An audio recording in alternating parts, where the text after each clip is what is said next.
Bom dia. Me pediram só para dar um testemunho antes do Osmar falar. E, de fato, em janeiro nós completamos 40 anos de casados.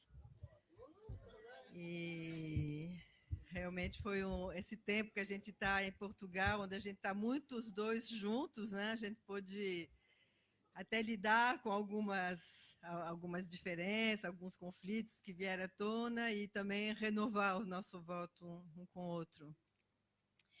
Mas o que ficou claro para mim, né, assim, fazendo um balanço da nossa caminhada de 40 anos, acho que a primeira coisa é que a gente não estaria casado hoje se a gente não tivesse, em alguns momentos de crise, se ajoelhado os dois diante da cruz e pedido para Deus renovar o nosso amor.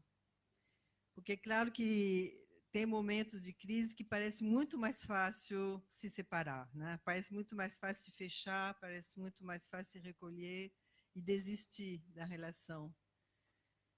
Mas acho que Deus nos constrangeu, porque, de fato, amar tem um custo, escolher amar, né? Rodolfo pegou o domingo passado essa nossa tendência natural para o mal. A gente não acorda de manhã dizendo quero amar, Senhor, me dê pessoas difíceis para amar porque eu quero exercitar a capacidade de amar. Não, a gente quer ser amado, mas a gente fica muito defendido. Então, escolher amar é difícil. E para Deus escolher nos amar, custou a própria vida dele, né? Então, eu acho que em alguns momentos o que nos constrangeu é esse amor de Deus, ele que nos sustentou. E acho que teve outra coisa importante também nesses momentos, e a gente saber que as nossas escolhas têm consequências, não apenas para a gente, para a nossa vida, mas para os nossos filhos, para as pessoas que convivem com a gente, para o corpo de Cristo, né? Porque nós somos um corpo.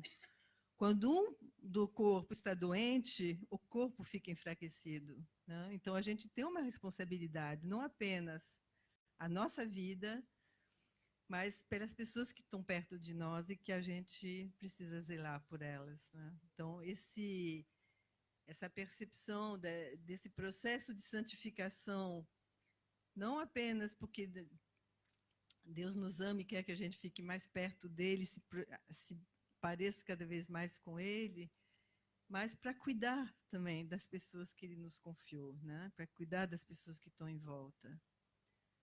E ficou claro para a gente, fica claro para a gente no caminho, né? Que amar para os cristãos é um mandamento, é essencial, é a essência do cristão. A palavra diz que é pelo amor que nós seremos reconhecidos, né? Então, não é uma escolha, é uma obrigação amar, né?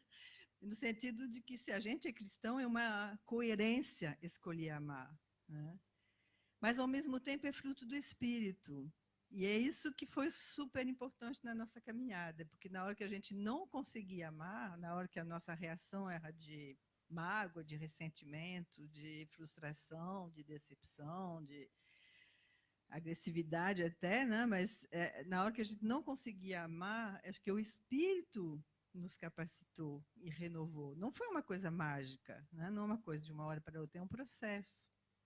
Mas se a gente se abre para escolher amar, Deus nos renova, né? E a gente experimentou isso muitas vezes na nossa caminhada, Deus nos renovando, né? E, de fato, essa experiência de aprender a amar é o resgate do imago Dei em nós, né? É o que a gente tem de melhor, o que a gente mais deseja é amar e ser amado, né? Então, escolher amar é realmente mobilizar o que há de melhor em nós. E é claro que escolher amar tem a ver também com experimentar, ser mais flexível, ser mais tolerante, estar em contato com as nossas próprias limitações para ser mais paciente com a limitação do outro. Perceber que muitas vezes as nossas reações são desproporcionais porque mexem em feridas da nossa própria história, da nossa infância, que o outro não é responsável por essas feridas, mas que à medida que essas feridas vêm, elas podem ser tratadas, né? Então, em vez de culpar o outro e de devolver o mal para o outro, é a oportunidade de curar essa criança ferida dentro de mim. E a gente, muitas vezes, eu experimentei isso, de ir buscar no colo de Deus a cura por essas feridas.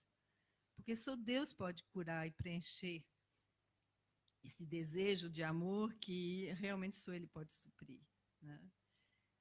Não posso colocar essa expectativa no outro. O meu marido não é responsável por me fazer feliz. Eu sou responsável pela minha felicidade, que depende da minha intimidade com Deus. E essa intimidade só depende de mim, porque Ele está sempre de braços abertos para me acolher. Então, no momento que eu estou ferida, em vez de revidar para o outro, é hora de buscar em Deus, né? E eu experimentei isso várias vezes, poder chorar no colo de Deus e experimentar o acolhimento dele, e a partir desse acolhimento poder ir novamente em direção aos mar, fazer um caminho de restauração. E então, acho que algumas coisas que a gente aprendeu no caminho, primeiro, que as crises são normais, são esperadas, aliás, são saudáveis, porque quando não há crise, é sinal que um engoliu o outro, né? Que um manda e o outro só obedece, aí um é a sombra do outro. Mas construir uma relação de duas pessoas iguais na sua dignidade, no seu valor, no seu espaço, no seu processo de crescimento, dá muito trabalho. E é claro que os conflitos vão acontecer. Primeiro, porque todo casamento é bicultural. Então, a gente vai entrar em choque com os valores que a gente internalizou desde a nossa infância. Segundo, porque, claro, homem e mulher são diferentes e reagem de forma diferente aos conflitos, à expressão do afeto, tudo isso. Também porque a gente é atraído pelo diferente. Então, essas diferenças vão às vezes entrar em choque, outras vezes vão se harmonizar, mas muitas vezes entram em choque. Então, são muitos motivos para a gente ter conflito. Mas os conflitos, acho que é importante a gente olhar para eles na perspectiva de crescimento. São oportunidade de crescimento. Claro que conflito tem também um risco, né? A imagem chinês significa perigo e oportunidade. Crise é perigo e oportunidade. É perigo de romper, que parece mais fácil, mas é oportunidade de crescer. E o que ficou claro para a gente é que a cada conflito superado, o vínculo se tornava mais forte. Isso não quer dizer que a gente não lidou com novos conflitos, né? Porque a relação é dinâmica e os desafios de cada etapa são diferentes. Mas é oportunidade de crescer, é oportunidade justamente de ir além, né, das nossas próprias limitações para amar. E uma outra coisa que ficou importante para a gente é essa coisa de buscar ajuda. Em alguns momentos a gente teve que buscar ajuda.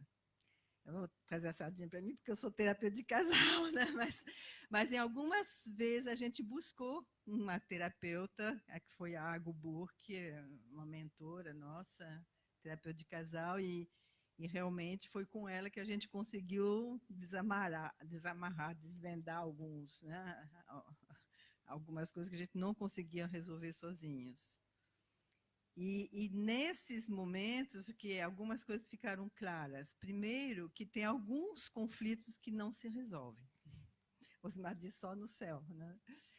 Então, aqui não é o céu e a gente vai ter que aprender com algumas coisas que não vão se resolver. Mas o mais importante é valorizar o que a gente tem de bom, né? É usufruir, é desfrutar, é celebrar do que a gente tem de bom. E esses problemas, essas diferenças que não se resolvem, a gente ser tolerante e flexível, né? Uma outra coisa que é muito claro, mas a gente demora para aprender, que a gente não pode mudar o outro, a gente só pode mudar a gente. Mas quando a gente muda, a relação muda, né? Então, isso é uma esperança muito grande, que Deus quer trabalhar em mim primeiro, mas essa mudança, ela dá fruto. E eu só queria terminar dizendo, que você tem 10 minutos, então está meu tempo, mas eu só queria terminar dizendo assim, teve uma época que tem um filme, um livro e um filme que teve muito sucesso, que era Comer, Rezar e Amar, né? E na época eu coloquei até no Facebook, puxa, eu aprendi a desenvolver essas coisas com Osmar, porque ele cozinha muito bem, então fui privilegiada. Eu me converti através dele, então acho que ele foi o que primeiro me introduziu para a graça de Deus, né? Eu tinha uma herança religiosa, mas eu não era convertida, católica. E amar, né? A gente aprendeu a amar junto, mas que bom que ele também nunca desistiu, né? E sempre renovou o compromisso comigo. E o nosso lema hoje é amor, sabor e humor. Né? Acho que amor, a gente está falando, é tão essencial, né? Porque se não tiver amor, não sustenta. Mas sabor no sentido de celebrar o que tem de bom, né? Não apenas a comida, mas a vida, né? As oportunidades que Deus nos oferece, os amigos, conhecer, né? Coisas novas. E o humor, que é essa coisa de justamente da flexibilidade, da tolerância, né? De não levar as coisas tão a ferro e a fogo, de ser mais flexível e de saber ver o lado engraçado da vida, né? Acho que o importante realmente a importância de poder rir junto. Então, eu sou grata a Deus pela vida do Osmar e a gente teve muitos momentos duros de sofrimento, mas que bom que prevaleceu o amor.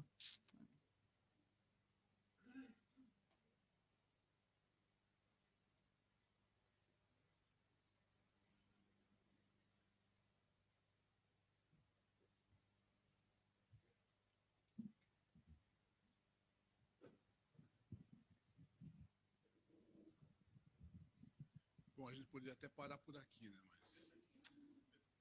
Mas é bom ter uma complementariedade, porque esse é um pouco o olhar feminino, o olhar da psicóloga.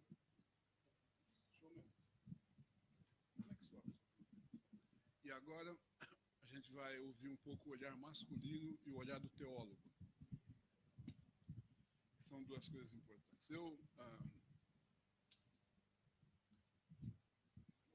Não sobe?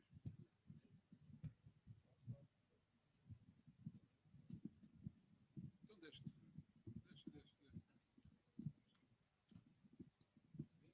Tá. Tá ótimo aí.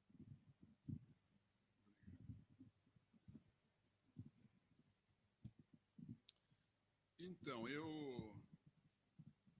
já que a Isabelle cuidou bem dessa parte interna do nosso relacionamento, eu queria expandir um pouco essa ideia da importância da família no mundo que nós vivemos, que é um mundo onde há uma perda de valores muito grande e acelerada e que assusta. Né? A gente vive um momento na história que se perdeu muita coisa. E a família, hoje, ela está sobre um ataque, um escrutínio muito grande. Eu preparei esse estudo hoje de manhã, porque eu ia falar sobre outra coisa, mas toda essa questão, e principalmente como brasileiro, eu tenho me preocupado muito com a situação do mundo, com a situação da família. Então esse estudo é um pouco fruto dessa reflexão que eu fiz para mim mesmo. E em Efésios, capítulo 3, Paulo, quando ele vai orar pela igreja, ele diz assim, versículo 14, por esta causa me ponho de joelhos diante do Pai, de quem toma o nome toda a família, tanto no céu como na terra. E a origem de tudo é uma família. É uma família de Pai, Filho e Espírito Santo. O Deus dos cristãos, o Deus da Bíblia, é um Deus triuno, é uma família. É o Pai, ele é Pai porque tem um Filho. É o Filho porque tem um Pai, é o Espírito porque é o Espírito Santo do Pai e do Filho. O Deus vivo e Criador do universo é uma família.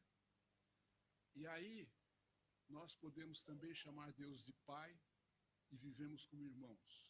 A fé cristã é vista na ótica da família, de pai, de irmão. Aí a gente começa a perceber o seguinte, que ao criar o homem e a mulher à sua imagem e semelhança, ele criou homem e mulher, para que a semelhança da Trindade, que é o Pai, o Filho e o Espírito Santo, que são um, homem e mulher pudessem também deixar pai e mãe se tornarem um só pela união no casamento. A família humana é sagrada. Ela é tão sagrada que Deus dividiu a sua honra de criador com o homem e com a mulher. Nós nos tornamos co-criadores com ele, gerando a vida, gerando filhos. Então, a família pertence a essa esfera do sagrado. A família, marido, mulher e filhos, é a principal célula de uma grande família maior que a família humana. Se essa célula adoece, se essa célula é disfuncional, a tendência é que toda essa outra célula maior, que é a célula da família humana, se deteriore. Ou seja, sem os valores hebraico-cristãos da família, nós tenderíamos à barbárie. Quais são esses valores fundamentais da herança hebraica cristã? Primeiro, é a dignidade de ser homem e mulher conforme o seu sexo biológico. Há uma dignidade nisso, de ser homem, de ser mulher. Algo que não é uma questão religiosa, é uma questão civilizatória e uma questão biológica, científica. Homem e mulher, conforme o seu sexo biológico. Isso é um valor importante. A preservação da vida exige homem e mulher, exige pênis e vagina, exige óvulo e espermatozoide. Sem isso não há vida. Não há. Então, a própria preservação da raça humana depende de ser homem e de ser mulher. Isso é um valor inegociável. Não há vida sem a relação homem-mulher. O segundo valor importante é o casamento heterossexual, monogâmico, exclusivo e permanente, baseado no respeito, na fidelidade e no amor. Isso é um valor extraordinário, é um bem extraordinário. E nós precisamos preservar, nós precisamos promover, nós precisamos viver isso. Faça uma sociedade que nega esses valores e coloque esses valores sobre um ataque muito grande. A terceira valor fundamental, a vida, que é um valor cristão, é o direito à vida da criança ainda no útero da sua mãe a partir da concepção. A partir da concepção, óvulo fecundado, existe todo o potencial para a vida humana ali. Se for guardado, se for cuidado, vira um homem, uma mulher.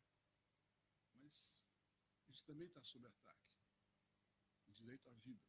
O que é uma... Desculpa, é uma sandice, é ridículo o argumento da mulher ter direito ao seu próprio corpo, quando é um outro corpo que ela acolheu. E mais, é um absurdo que isso seja uma reclamação de direito humano, porque o direito humano seria do mais frágil que está no seu útero, não dela.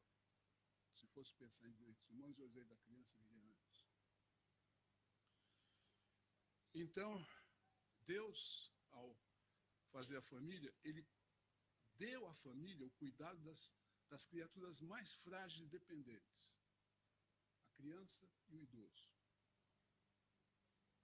Então, a família, assim, ela tem um valor civilizatório, um valor de preservação da vida e da continuação da vida que não tem nenhuma outra instância.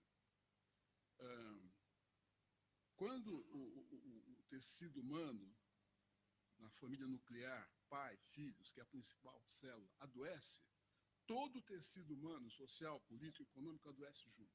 Essa é a verdade. A família é sagrada, e quando a família sofre, Deus sofre. Então a gente pode dizer que a família pode ser claramente caracterizada como a suprema instituição humana. Isso é Chesterton que diz.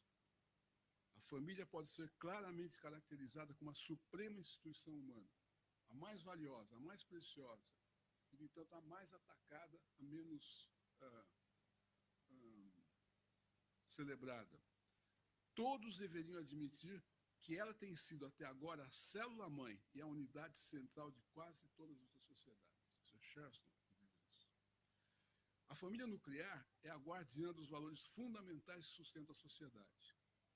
Por quê? Porque não é na escola ou na igreja que se aprende, mas no contexto da família, na educação dos filhos, que se aprende afetividade, perdoar, pedir perdão, reconciliação, aprende respeito, verdade, fidelidade, responsabilidade, honestidade, bondade, compaixão, compromisso, renúncia, obediência às normas, discernimento, justiça, apreciação do belo. Graças a Deus, apesar de eu ter tido uma família disfuncional, meus pais se separaram quando eu tinha 12 anos, eu aprendi em casa. Eu me lembro, por exemplo, uma vez que eu devia ter uns 8, 9 anos, eu cheguei em casa e minha mãe olhou no meu estojo uma caneta e falou: de quem é essa caneta aí? É do meu coleguinha. Falou assim: vou devolver amanhã. Onde você vai aprender isso?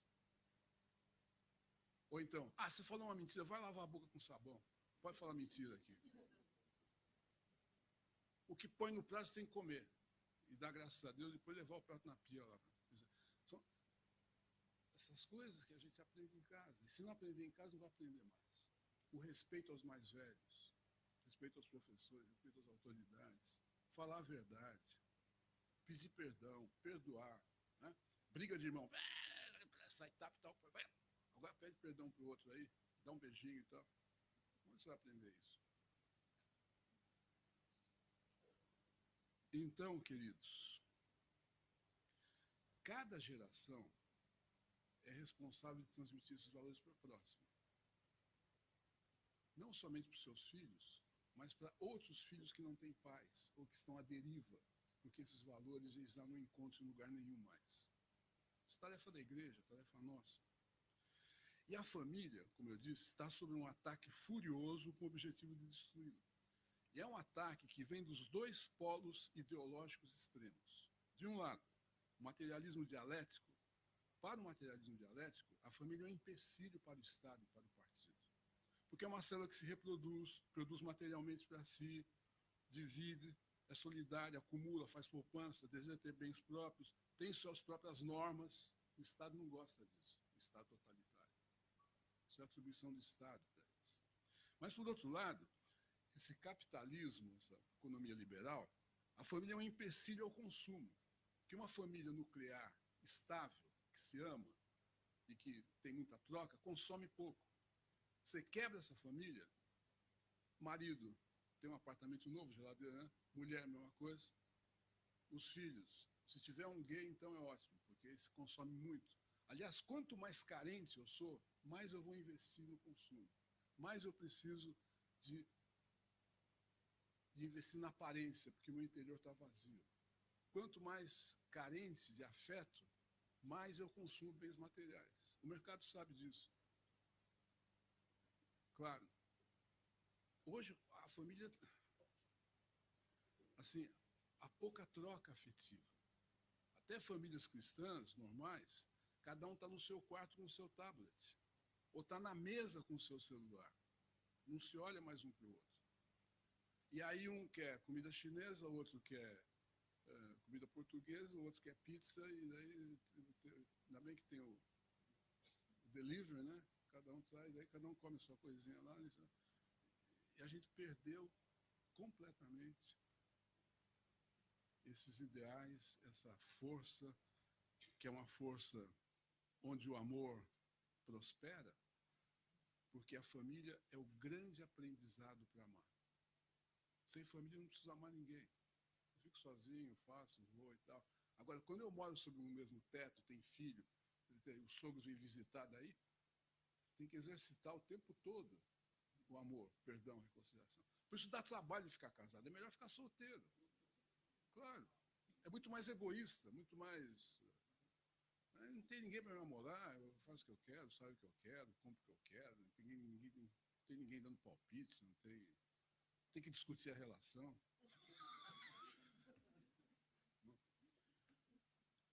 Então, tudo conspira. Se a gente não tiver intencionalidade, se a gente não tiver dependência do Espírito, se a gente não tiver quebrantamento, até mesmo a família cristã pode ser afetada e a gente se perder e se tornar uma família disfuncional, com marido, mulher, filhos que não se entendem e que tem ruptura e que as pessoas se tornam pior do que elas eram antes.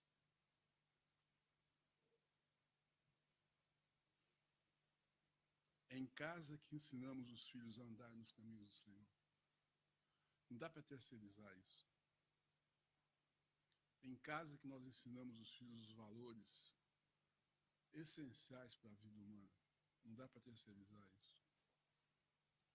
Esses valores, sim, são religiosos, são oriundos da fé hebraica cristã, mas são valores civilizatórios. Sem eles, é a barbárie. Eu percebo isso no Brasil, assim, esse avanço do mal e essa dissolução, esse ataque da família, onde não tem mais família. A família é uma escola para amar. Um amor que ama quem não merece, um amor que não desiste nunca, um amor que não exige perfeição e nem reciprocidade. É um amor que precisa de renúncia, de compromisso, muitas vezes de sacrifício. Vai cobrar renúncia, sacrifício, um amor verdadeiro, mas nunca solidão, porque você faz vínculos. Eu diria que a glória de Deus é o homem pleno inserido na família, inserido nessa família divina da Trindade, porque se converter é participar da eterna comunhão de amor da Trindade. É casar, ter filho. É honrar pai e mãe, cuidar deles na sua velhice. É transmitir esses valores para as crianças da próxima geração. É ser honesto, ter integridade, ter caráter e amar até o fim. Somos chamados. E começa na família, porque nós vivemos uma família que é uma família nuclear, pai, mãe, filho. Tem uma família estendida, que é tios, primos, avós, sogros, cunhados, etc. Se bem que dizem que cunhado não é da família, né? A família da fé, porque a igreja é uma família de famílias. E, finalmente, a família humana. Nós pertencemos à família humana, não temos nada com isso. Temos, sim, a família humana. A polis, a política, a civilidade, o envolvimento nas grandes causas humanitárias, como do meio ambiente, por exemplo. Isso é tarefa nossa, para esse mundo ser melhor. Ou os pobres, os oprimidos, buscar para eles alívio, justiça. Tarefa nossa. Família humana, não tem nada, não tem. Né? E aí, de repente, a gente fica num mundinho fechado nosso, crente de ir na igreja, preocupado com o nosso conforto material, e aí em casa é um pouco meio de qualquer jeito, já a mulher está num canto, o homem está no outro, os crianças já estão nos seus tablets, e a gente não percebe o perigo que a gente está correndo. E o que a humanidade está correndo. Essa é a verdade. Será que nós percebemos o que está em jogo aqui? Seu casamento corre perigo? Porque, assim, quando um casamento desaba, quando acaba, é parecido como uma comporta, onde tem uma gotinha, assim, uma rachadura, e tem uma gotinha que começou, tic, tic, tic, isso aí não é nada, vamos deixar para lá. Aí aumenta um pouquinho, daqui a pouco aparece outro aqui, e um dia faz... Vem de repente. Você queimou muitas etapas, onde podia ter tido, como a Isabelle falou, um quebrantamento dos dois aos pés da cruz e uma reconciliação. Foi guardando, foi deixando para lá. Os filhos também, você fala, dá muito trabalho, ensinar, deixa ele lá no tablet, pelo menos ele não me amola. Aí vai esgarçando essa coisa. Precisa colocar intencionalidade para amar. Será que eu estou deixando um legado aos nossos filhos a partir do exemplo da nossa vida e da educação que nós demos para eles nesses valores que eu acabei de mencionar? Porque se eu não der o exemplo, esquece. Filho a gente ensina através do exemplo. Pode falar, fazer o discurso que quiser. Se não viver, não adiante cobrar os seus filhos que eles estão muito tempo no tablet se você passa muito tempo no tablet também no celular. Esquece. Não adianta cobrar coerência de vida cristã aos seus filhos se você não tem coerência. Não adianta cobrar aos seus filhos que eles deviam orar e ler a Bíblia se você não lê a Bíblia e não ora. Essa é a verdade. Será que a gente está deixando um legado para a próxima geração? Ou essa geração devagar, como aconteceu no Brasil, foi piorando a cada geração? Hoje tem uma geração, tem uma garotada vazia, promíscua, sem ideais, perdida. Claro, graças a Deus tem uma juventude ainda ativa, mas grande parte. Grande parte. Nos bares, bebendo muito, fumando muito, transando muito. Mimada, porque os pais deram tudo, então tem muita... Com uma dificuldade enorme de lidar com frustração, tem muita depressão nessa idade, tem muita droga. Será que nós estamos cuidando dos nossos idosos? A gente fala muito de criança abandonada, mas tem muito velho abandonado. E às vezes não é nem abandono no sentido de deixar na rua, é abandono afetivo, abandono de reconhecimento, é abandono de abraço, de gratidão.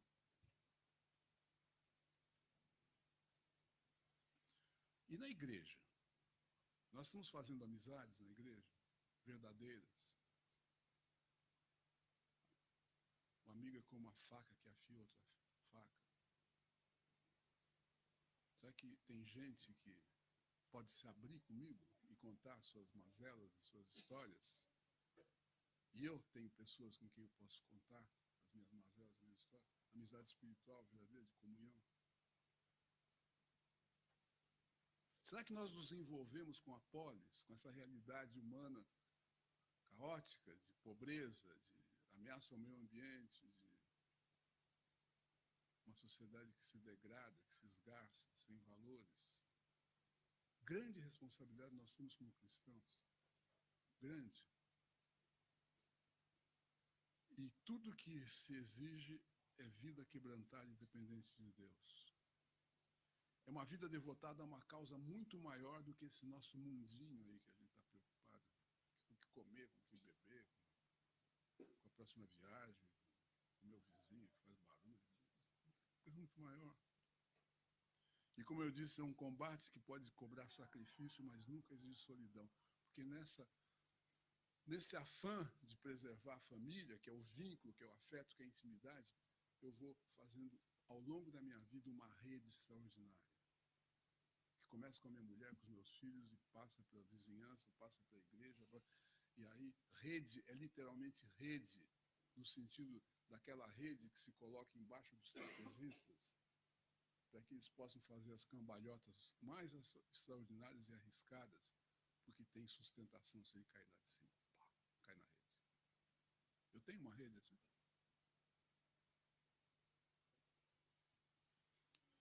E aí, assim, somos seres relacionais. Deus nos criou para amar. E se nós não cumprirmos essa finalidade última para o qual nós fomos criados, a nossa vida não valeu a pena e a nossa existência foi nula. Quem nunca amou, quem nunca fez vínculo, quem nunca se relacionou. E aí, amar o próximo, nosso próximo mais próximo é minha mulher, meus filhos, depois a minha família estendida, depois a minha vizinhança, depois a igreja, depois o mundo todo.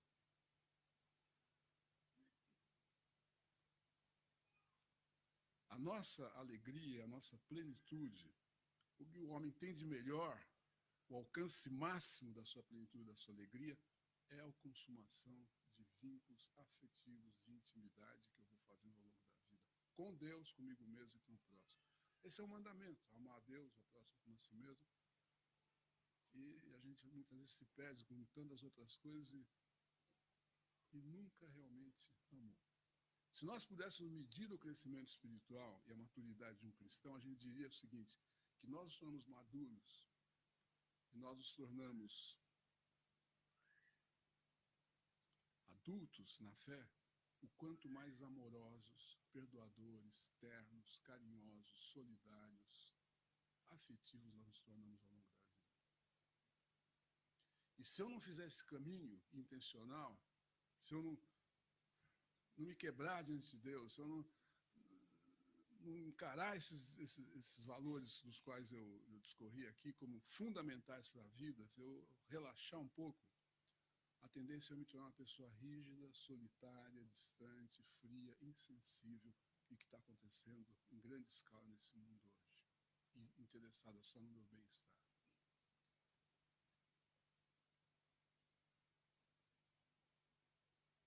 Então, queridos, baixe sua cabeça e faça um pouco um retrospecto, um pouco assim.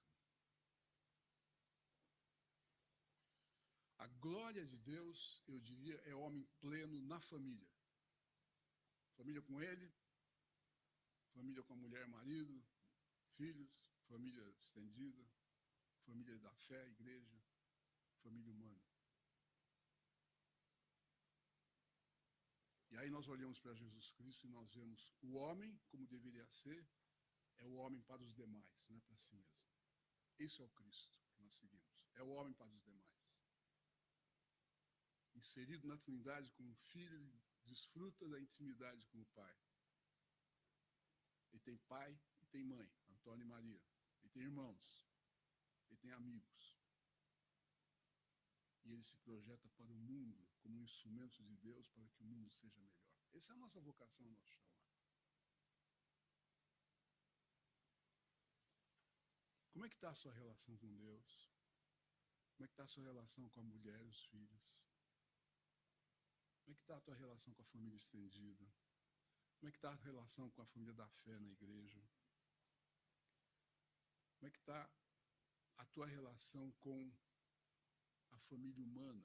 Os crentes têm uma tendência muito grande para, depois de algum tempo, não terem mais amigos fora da igreja. É importante você ter alguns amigos não cristãos, claro. Tem gente muito interessante, às vezes até mais interessante do que na igreja.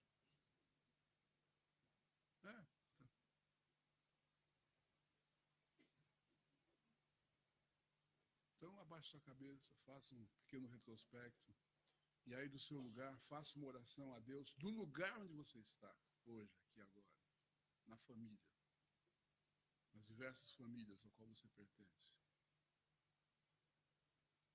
Faça uma confissão, faça uma consagração, corrija a rota e saia daqui e vá pedir perdão para tua mulher, ou para o teu filho, ou para o teu marido, ou para Deus, e faça alguma coisa com isso. Por favor, faça. Em nome de Jesus.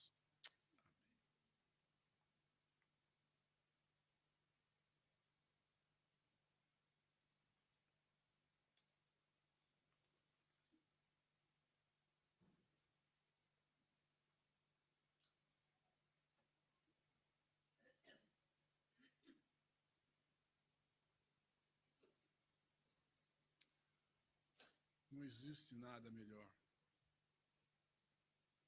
do que ser parte de uma família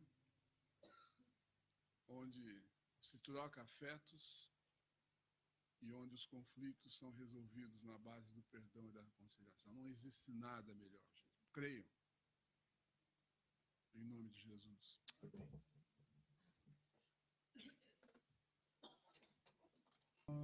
Acho que ela veio vestida para ver a igreja, de fita. Gente, então, nós vamos todos nos abraçar, mas eu queria dizer alguma coisa para os casais que estão aqui. Quantos casais? Tem bastantes casais aqui. Você vai dar um abraço agora. Vem cá um pouquinho. Geralmente, esse negócio do abraço, a gente não sabe abraçar. Então, a pessoa vai abraçar, faz assim. Depois cotovelo, orelha.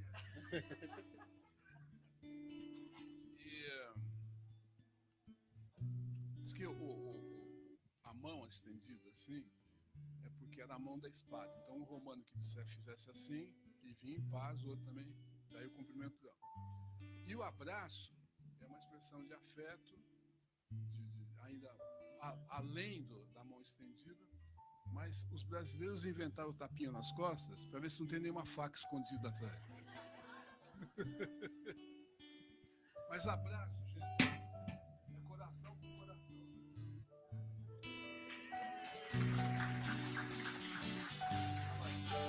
que você tivesse a oportunidade de abraçar a sua esposa e pensa assim, ou alguém que está perto de você, mas e lembrando o seguinte, que dizem, a pesquisa diz, que um abraço, para ter um efeito biológico no nosso sistema endócrino e neurológico, precisa de 20 segundos.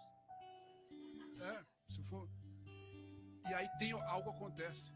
Isso é cientificamente provado. Faz bem. Então, dê abraço, distribua abraços, mas esses abraços que não é aquele tapinha nas costas. Tá bom? Nós vamos terminar o nosso culto assim. Tem famílias aí que vai ter um nenê junto, ótimo, ele vai abraçar também. E os solteiros, os outros, as viúvas, abrace alguém aí.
Ficamos exatamente na mesma zona.